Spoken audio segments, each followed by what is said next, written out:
Good evening to everyone, welcome to vision MPTT 2020। आज हम बात करने जा रहे हैं आपकी इंग्लिश पेडागोजी में 15 क्वेश्चन जो आपके सीटीईटी में ऑलरेडी पूछे जा चुके हैं। ठीक है ना, ये कोई मॉडल पेपर नहीं है, आप खुद ही विजिट करके देख सकते हैं कि सीटीईटी में ये क्वेश्चंस क्या है, सीधे के सीधे पुटअप किए गए हैं। हमने जो थ्योरी कंप्लीट की है उससे रिगार्डिंग क्या है, आपके क्वेश्चंस किस तरीके से पुटअप हो सकते हैं, आपको ये ध्यान देना है। क्वेश्चन नंबर फर्स्ट है आपका, language learning is related to. ठीक है ना, भाषा सीखने का संबंध किससे है। अगर कोई भाषा सीख रहा है उसके लिए क्या जरूरी है, क्या होना चाहिए उसके अंदर, नॉलेज, स्किल, पावर या कॉपिंग। उसके लिए सबसे ज़्यादा जरूरी है स्किल होना चाहिए। जो आपके LSRW हम सीख पा रहे हैं ना, किस वजह से सीख पा रहे हैं, स्किल होने के कारण ही हम सीख पा रहे हैं। सुनने की स्किल होना चाहिए, लिसनिंग करने की, आपकी स्पीकिंग करने की स्किल होनी चाहिए। ठीक है ना, इस तरीके से एक छोटा बच्चा जब संसार से रूबरू होता है, उसके अंदर नॉलेज नहीं होता, लेकिन वो क्या भाषा सीख जाता है, किस बेस पे, आपके उसके अंदर स्किल होती है सुन पाने की, वो सुन करके चीज़ों को क्या कर रहा है, एक्वायर कर रहा है। ओके, बात कर रहा है की जा रही है नेक्स्ट क्वेश्चन। ठीक है ना, the productive skills of a language are. क्या है आपकी प्रोडक्टिव स्किल, जो आपकी स्पीकिंग एंड राइटिंग होती है वो आपकी क्या प्रोडक्टिव स्किल है। प्रोडक्टिव स्किल मीन्स होता है जब आप किसी चीज़ को क्या कर रहे हैं, एक्सप्रेस कर पाए, कुछ एक्सप्रेस करना, कुछ क्या करना, प्रोडक्ट कर पाना, प्रोडक्टिव कर पाना, वो आपका क्या है, स्पीकिंग एंड क्या है, आपकी राइटिंग है। चाहे आप लिख करके कीजिए या आप क्या है, बोल करके कीजिए। क्वेश्चन नंबर थर्ड है, proper speech habits can be develop effectively through. आपके प्रॉपर स्पीच की जो हैबिट है, मतलब कि क्या है, प्रॉपर आप बात कर पाए, प्रॉपर आप स्पीच दे पाए। ठीक है ना, इस चीज़ की हैबिट अगर आपको डेवलप करना है तो आपके अंदर क्या होना चाहिए, किस तरीके से आप डेवलप कर सकते हैं, प्रोनाउंसिएशन के माध्यम से कर सकते हैं। हमें वोकेबुलरी की खूब प्रैक्टिस है, लेकिन हमें बोलना ही नहीं आता, हमें चीज़ों का प्रोनाउंसिएशन करना ही नहीं आता, उच्चारण करना ही नहीं आता, तो कैसे हम बोल सकते हैं, हम नहीं बोल सकते हैं। ठीक है ना, इसलिए ज़रूरी है कि अगर हमें प्रॉपर स्पीच हैबिट्स अपने अंदर डेवलप करनी है तो हमें प्रोनाउंसिएशन चीज़ों का करना आना चाहिए। ओके, बात की जाती है नेक्स्ट क्वेश्चन की, language skill can be learn better. ठीक है ना, लैंग्वेज स्किल जो है आपके LSRW है, सबसे बेहतर तरीके से कैसे सीख सकते हैं, if they are taught in an integrated manner, यानी कि उनको क्या है, इंटर रिलेट करके, यानी कि अंतर संबंधित करके क्या करिए, एक दूसरे से रिलेट करके आप कौशल को क्या है, सिखाइए। लिसनिंग के साथ स्पीकिंग और स्पीकिंग के साथ रीडिंग एंड राइटिंग भी, सारी चीज़ें तो आप सीख सकते हैं जल्दी। बात की जाती है next question, proficiency test include. ठीक है ना, प्रोफिशिएंसी जो आपके दक्षता आधारित टेस्ट होते हैं वो किस बेस पे आधारित होते हैं, स्पीकिंग पे, रीडिंग पे, राइटिंग पे, या आपकी स्पीकिंग एंड राइटिंग बोथ पर। तो हमारा जो दक्षता आधारित होते हैं टेस्ट वो आपकी स्पीकिंग एंड राइटिंग पर होता है। जो आपका UPSC का टेस्ट होता है, IAS का जो आप टेस्ट देते हैं, वो क्या हो रहा है, इंटरव्यू भी लिया जा रहा है उसका, और आपका क्या मेंस में आपकी राइटिंग भी होती है। ठीक है ना, रिटन टेस्ट देने होते हैं आपको, जिससे आपकी ये दक्षता क्या है, पता चल सके। ठीक है ना, आपकी किसकी, आपकी स्पीकिंग की और आपकी राइटिंग की। ठीक है ना, जो बेसिक है आपकी। बात की जाती है नेक्स्ट क्वेश्चन की, what is the system of rules that governs how word can be meaningfully arrange to from phrase and sentence. आपको बताना है वो रूल्स, वो रूल्स बताना है, वो सिस्टम बताना है। ठीक है ना, जो ये गवर्न करता है कि वर्ड मिल करके क्या बनाएंगे, फ्रेज बनाएंगे, फ्रेज मिल करके सेंटेंस बनाएंगे, वो बताना है।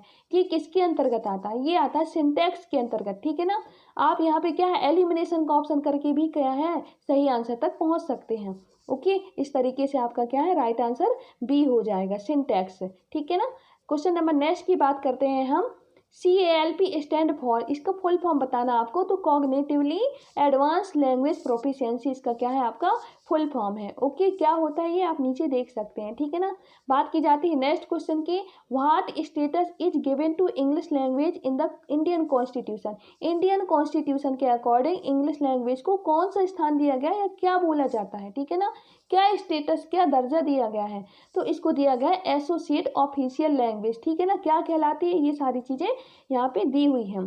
ठीक है ना, NCF की बात कर लेते तो NCF ने इसको क्या है, ग्लोबल लैंग्वेज माना हुआ था। ठीक है ना, नेक्स्ट क्वेश्चन है आपका, teaching a novel is to promote. ठीक है ना, आप नोवेल को पढ़ रहे हैं, क्या प्रमोट करने के लिए, किस चीज़ को प्रमोट कर रहा है नोवेल का पढ़ना, रीडिंग फॉर प्लेजर। ठीक है ना, आप क्या करें, आप आनंद के लिए पढ़ें। ठीक है ना, ये आपका कहलाता है नोवेल का पढ़ना। ठीक है ना, आप नोवेल जो पढ़ रहे हैं, आप किस लिए पढ़ रहे हैं, ओनली फॉर प्लेजर के लिए पढ़ा जाता है नोवेल। ठीक, ये है सारी चीज़ें। और जो आपका प्लेजर के लिए पढ़ा जाता है वो आपकी किस तरीके की रीडिंग होती है, वो आपकी एक्सटेंसिव रीडिंग होती है। ओके, नेक्स्ट क्वेश्चन है आपका, story story telling as a strategy in language teaching is aimed eight.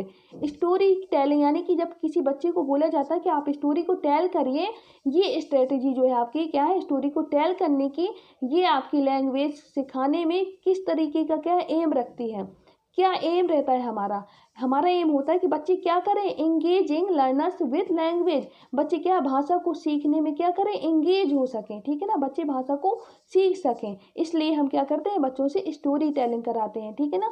और हमने इसके पहले भी एक क्वेश्चन से देखा था, हम स्टोरी टेलिंग क्यों कराते हैं, ताकि वो चीज़ों को इमेजिनेशन कर सकें और क्या कर सकें, अपनी बातों को एक्सप्रेस कर पाएँ, ठीक है ना। नेक्स्ट क्वेश्चन है आपका top down process of reading क्या कहलाती है आपकी। आप सभी ने पढ़ा है टॉप डाउन और बॉटम अप स्ट्रेटजीज, ठीक है ना।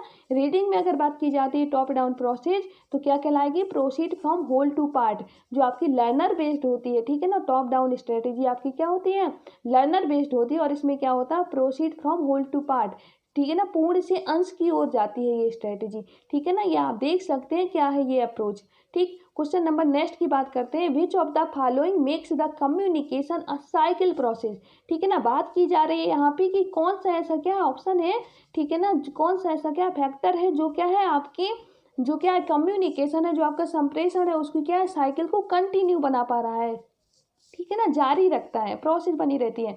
सेंडर है, रिसीवर है, फीडबैक है या मैसेज है, तो सारी चीज़ें ज़रूरत होती है, लेकिन अगर उसको क्या है चलाने के लिए किसकी ज़रूरत होती है, वो होती है फीडबैक की, ठीक। आप सभी इसको क्या बेहतर तरीके से जानते हैं, ठीक है ना, क्यों ज़रूरत होती है ये आप देख सकते हैं, ठीक है ना। बात की जाती है आपके नेक्स्ट क्वेश्चन की, A student reads through an article in newspaper to get the overall idea of the article।